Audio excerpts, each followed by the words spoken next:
Hi, Kent Duick here. Just meeting with Harvey Rempel today. I wanted to catch you up on some of the things that are happening in the community, and so folks know kind of how they can support, how we can be supporting each other, and know what's going on. So, Harvey, tell us a little bit about what you're involved in here in the community, and kind of specifically what's going on lately.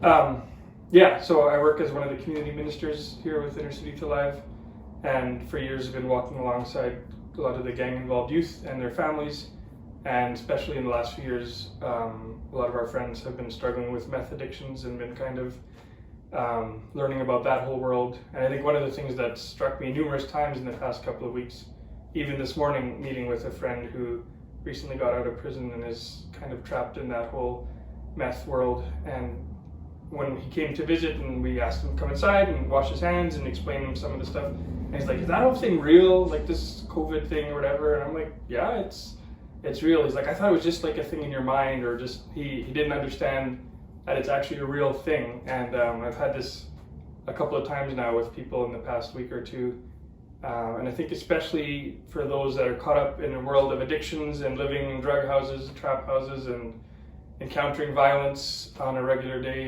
daily basis, or sticking who knows what in your arm in a needle. I think when you're taking those kind of risks every day, this larger thing that's happening in our world is barely a blip on their radar, kind of, because they're only living life like right here, what's right in front of you. And I think that makes that group even that much more vulnerable. Yeah. So talk a little bit about, kind of in light of that, how we can do our work here.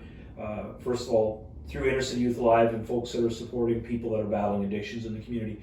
What are we able to do to kind of counter that lack of information? What are you doing? Yeah, so a few of us on our team are very much seeing part of our role right now as trying to help share some of that information, or help people kind of tell myth from reality. You know, some people aren't hearing anything about it, or hardly, and then there's others that are just being inundated on Facebook or social media. Okay, I got to jump in here. I heard somebody talking today that there's a rumor out there, or a myth out there, I think it's a myth, that if you're on meth, you can't get the virus. Somebody told me that. Is this true? I haven't heard anybody say that to me yet, but I can imagine maybe myths like that spreading, and yeah, it certainly would not be true. So we've been putting together information packets to hand out to lots of the families we connect with.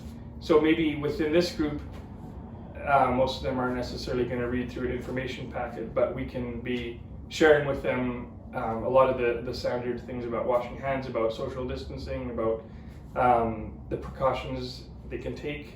I think one of the big things that is impacting some of the communities struggling with addictions or homelessness is the fact that so many places are shutting down. So many government services are shutting down. So people trying to get ID, if they got out of jail, trying to get ID so that they can get a check or whatever, they have no idea where to go.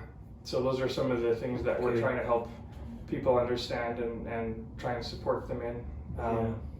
So just question. So as we're creatively and carefully trying to reach into this community, how do you feel about your own risk level, and how do you feel about being engaged in the community in this context? How do you do that in a safe and sane way?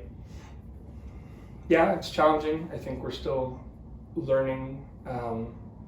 So for those that have cell phones and stuff like that, we're trying to do a lot through texting, or just calling, or even guys that are calling from jail that are concerned, they're hearing rumors about things like that too, and trying to help them understand a little bit more of the facts. Trying to do things like, instead of going for a one-on-one and going with guys and just sitting in a car having a burger, we'll go through a drive-through and then sit in a park at a picnic table, even if it's colder outside, just trying to be out in the open, trying to explain and encourage social distancing, which is kind of unheard of within some of these communities, where the one guy who came to visit this morning, took him to one of our quiet rooms here, and he just lay down and he was like, oh, it's so quiet, because he just hadn't been alone in a room without noise and drama around him for weeks now. And Okay, so just curious. I know we have moms, dads in the community that really care. They have a kid out there, maybe supporters that pray for folks on the street. What do you see as the kind of how this scenario could play out when we think about people living in that close proximity, not having the knowledge? Kind of, what do you see playing out, and then how do you see people being able to support us in the work, support people in the community that are struggling? Yeah, I mean, I think many officials in cities all over the world recognize that there's some groups that are much more vulnerable than others, where it could spread that much quicker, whether it's refugee camps or whether it's in homeless shelters or prisons, within different elements of the street community. And I think that's very much a reality in Winnipeg too, and very much a possibility that if the virus would spread within this community, it would spread very, very quickly, I could see. So I think information is key. I think we're trying to connect with other organizations, other ministries, to see what they're doing, how they can be there for people that are some of the more vulnerable, but also how to be safe themselves and how to encourage people that they're connecting with to be safe.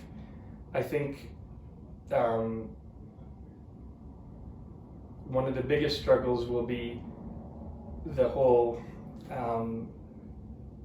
struggle already of treatment and the huge need for beds and for space for people living in treatment. I think that's only going to be either delayed or only going to be exacerbated now because of all of this. So hopefully once this whole settles down, that will still be on people's radars as a huge need for our community and for our city. All right. Thanks, Harvey. Thank you so much for the work you do. And I know a number of years back when Devon Clunas was still the chief of police, I had a talk with him one time and told him there's so much that doesn't happen as a result. There's so much work they don't have to do as a result of the work you guys do on the streets, just in terms of prevention. So if the work we're doing here can prevent, one person from spreading the virus, and then you've done good work. And so just thank you for your work, and just for all those folks who are concerned, that's just a little bit of what's happening here at Intercity Youth Alive. Again, being very careful, being very creative, and trying to do things in a good way. We're going to be making some announcements about something that's going to be happening next week, and again, all the same principles, and we're just trying to make a difference here during this time. So thank you very much.